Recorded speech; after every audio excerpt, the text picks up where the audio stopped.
My wife said, "Our therapist thinks the problem is you." I nodded. "I'll accept the diagnosis." Then I paid for one final session for her and the therapist, and the secret I exposed left them both stunned.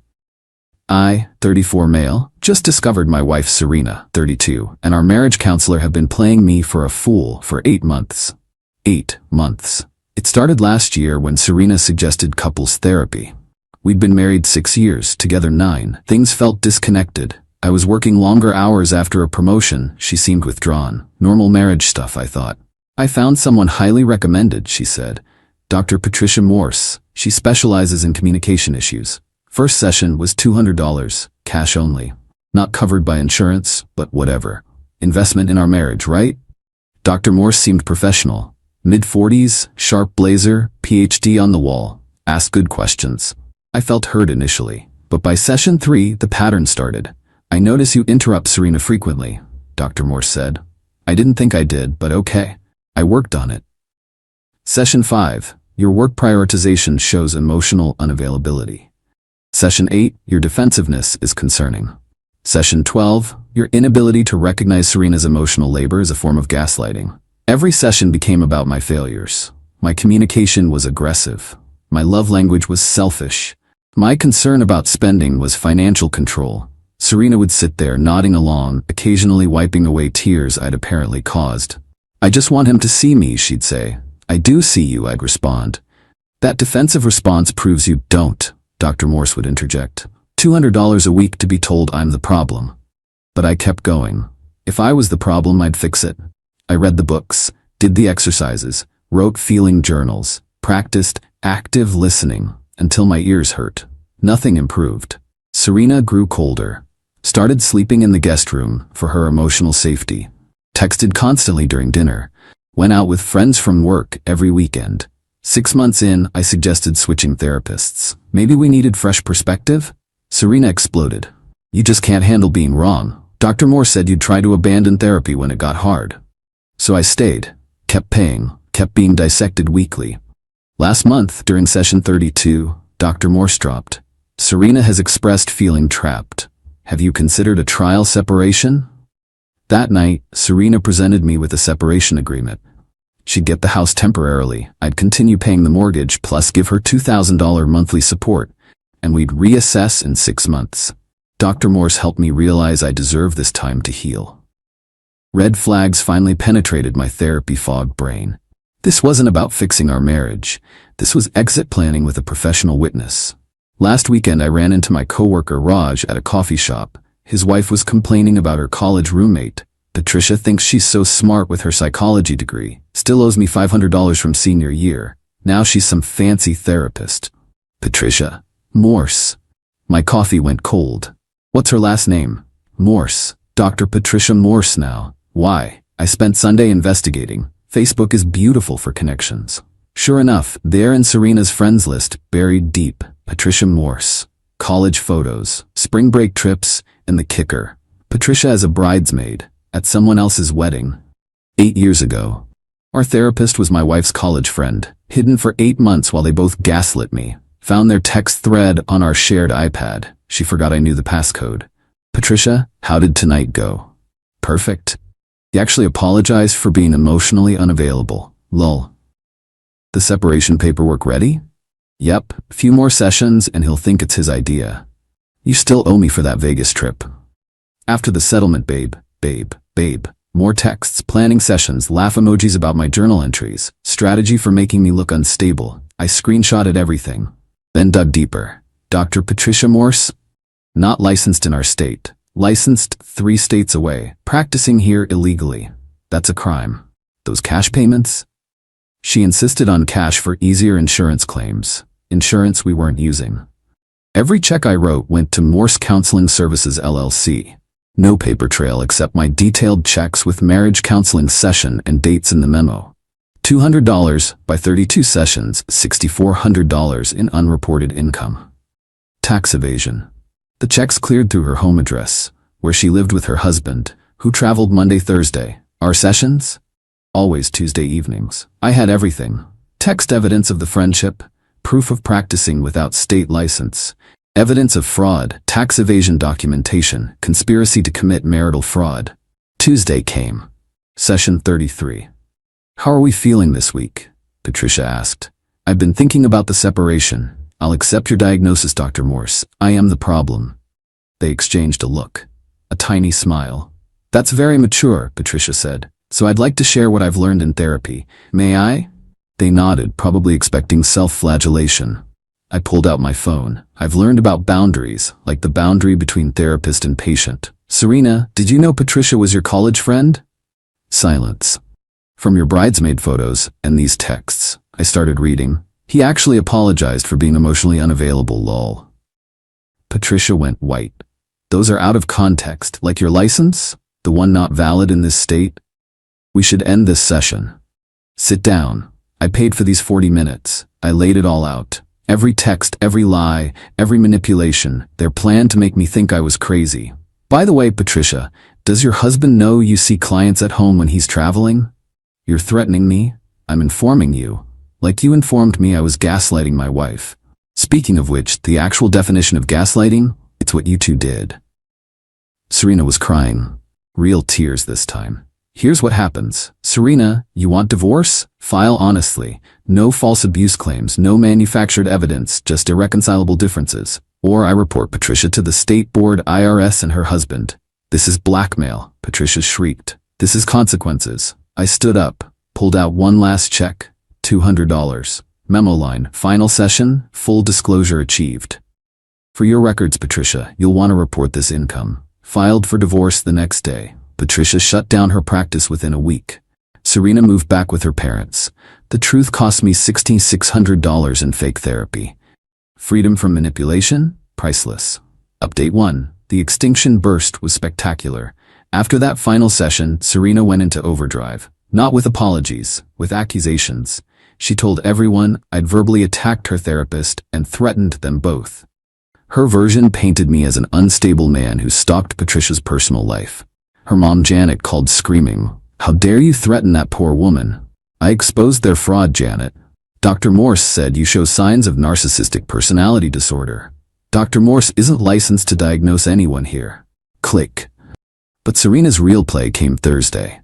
I got served at work. Restraining order request for emotional abuse, stalking, and threatening behavior.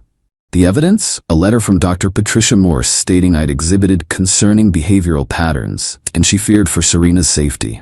Cute, except Patricia's letterhead still listed her as licensed in our state. Fraud on fraud. My lawyer Garrett laughed. She submitted evidence from an unlicensed practitioner who's her secret friend, gift-wrapped. We responded with our filing, all the screenshots, all the texts, plus something new. Those girls' nights, every weekend. Credit card statements showed hotel charges. 30 minutes from our house. I'd ignored it before, trusting her. But now, the hotel had security footage. Garrett subpoenaed it. Serena entering hotels with a man. Not me. Derek from her office. The affair started 4 months ago. Right when Patricia started pushing trial separation. The restraining order hearing was yesterday. Judge read Patricia's letter, then asked, "Is Dr. Morse present?" "No, Your Honor. Medical emergency." "Is she licensed to practice in this state?" Silence. Garrett stood. "Your Honor, we have evidence Dr. Morse is not only unlicensed but was conspiring with Mrs. Henderson to create false documentation. We presented everything. The texts, the friendship photos, the hotel receipts, security footage of Derek. Judge denied the restraining order, warned Serena about filing false reports. Outside court, Derek's wife Melissa was waiting. She'd hired a PI after Derek started working late. The PI found the same footage. "You're Serena?" "Yes," slap. Not advocating violence. But the sound was crisp. "Stay away from my husband." Serena ran crying. But bigger problems were coming. The IRS really does care about unreported income, especially when someone files Form 3949A with detailed documentation of $6,400 in cash payments. And the state licensing board, very interested in people practicing without credentials. That's a felony. Patricia's husband called. "Please, this could ruin her career." "What career?" "She's not licensed here. She's working on transferring. 8 months of fraud is temporary?" He texted later. "She told me everything. We're getting divorced." Serena's lawyer reached out about settlement. She wanted the house, alimony, half my 401k. Garrett's response, no. Clean split offer. She keeps her car and hotel debt. I keep everything I paid for, which was everything. That's not fair. Neither was 8 months of conspiracy. Would she prefer fraud charges? Meanwhile, I started real therapy with actually licensed Dr. Kim. So you were in fake therapy for 8 months? Yep. How does that make you feel? Like I need real therapy. We both laughed. Healing begins somewhere. Derek's wife sent me a fruit basket. Note said, thanks for the evidence, Melissa. Update 2. 1 month later. The spiral accelerated. Patricia threw Serena completely under the bus, facing IRS penalties of $11,000, back taxes, penalties, interest. Patricia's lawyer claimed the $6,400 was actually loans from Serena that I'd paid back. She produced backdated loan agreements. 2 problems. I had carbon copies showing marriage counseling on every check, and Serena had admitted in court she paid nothing for therapy. Patricia's license in her actual state, suspended pending investigation. Her husband didn't just divorce her. He posted on LinkedIn about maintaining professional integrity. Everyone knew.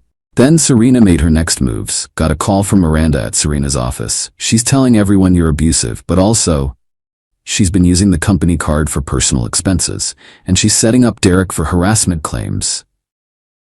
Derek's her manager? Got demoted after his wife came to the office, but Serena's saying he abused his position, that you discovering the affair ruined her mental health. We contacted Derek's lawyer. Serena had filed HR complaints alleging Derek created a hostile work environment. Derek had kept texts, can't wait for tonight baby, told him I'm with the girls lol, Patricia's covering for us, your wife's still clueless. Hard to claim victimhood with those. The company investigated, found Serena's expense fraud, $8,000 in personal charges over 6 months, hotels, dinners, trips as client development. She was fired Monday. For cause, no severance. Then she tried to steal my house. Locksmith showed up. Here to change locks? I didn't call you. Work order says Serena Henderson? She doesn't live here, I own this house. She'd called claiming to be locked out of her house. When asked for ownership proof, she hung up. Friday, I get an email. Final offer. Despite everything you've done, I'll forgive you. Conditions. Dismiss divorce, sign house to me, pay $50,000 damages, apologize to Patricia. 48 hours. Garrett's response, no. Further attempts to access property will result in criminal charges. But Serena's biggest mistake? Posted our story on Facebook in a narcissistic abuse support group, including Patricia's diagnosis documents. Patricia's lawyer sent a cease and desist. Those documents prove criminal conspiracy. Patricia snapped, offered her lawyer a deal. She had recordings of their planning sessions. Serena's voice, make him think he's crazy. Once we separate, I'll clean the accounts. Derek's an idiot, but the sex is worth it. Patricia pled guilty to practicing without a license, got probation for cooperating. Then the nuclear bomb. Derek's wife kept digging, found more than expense fraud. Serena had been selling client data to competitors, $45,000 over 2 years. Client lists, project bids, internal strategies. That's federal. FBI arrested her last week. Corporate espionage, wire fraud, identity theft. Her mom called crying. You did this. She chose to sell corporate secrets, Janet. That's on her. She's facing prison. Then maybe she'll get real therapy there. Final update. Divorce finalized yesterday. Serena appeared via video in Orange. The federal charges changed everything. Settlement was simple. I kept the house and all assets I paid for. She kept her personal items, currently in federal evidence, and her federal case. Looking at 5 to 10 years. Patricia's now a life coach, unregulated, still shady, not my problem. Derek reconciled with his wife. Intensive counseling. Me, dating a pediatric nurse named Hannah. Pays her own bills, communicates directly, no games. Third date, told her everything.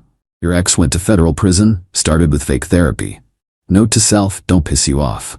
We laughed. Felt good to laugh about it. Been in real therapy 6 months now. Dr. Kim helped me see the patterns I missed. The control disguised as care. The manipulation presented as concern. 8 months of being told you were the problem, she said last session. How do you feel now knowing you weren't? Validated, but also angry I didn't trust myself sooner. That's what gaslighting does. Makes you doubt your own reality. They literally made me think I was crazy for noticing red flags. And now I know the difference between real therapy and manipulation. The financial tally: fake therapy, $6,600. Real therapy, $1,800 and worth every penny. Legal fees, $12,000. Freedom from criminals, priceless lessons learned. Trust but verify. Check licenses. Document everything. When someone shows you who they are, believe them. Sometimes the problem really isn't you. To anyone in similar situations, your gut instinct is probably right. If therapy feels like an attack, if your partner suddenly wants changes after meeting a new friend, if money disappears, pay attention. 8 months being told I was the problem. Turns out I was the only one not committing crimes.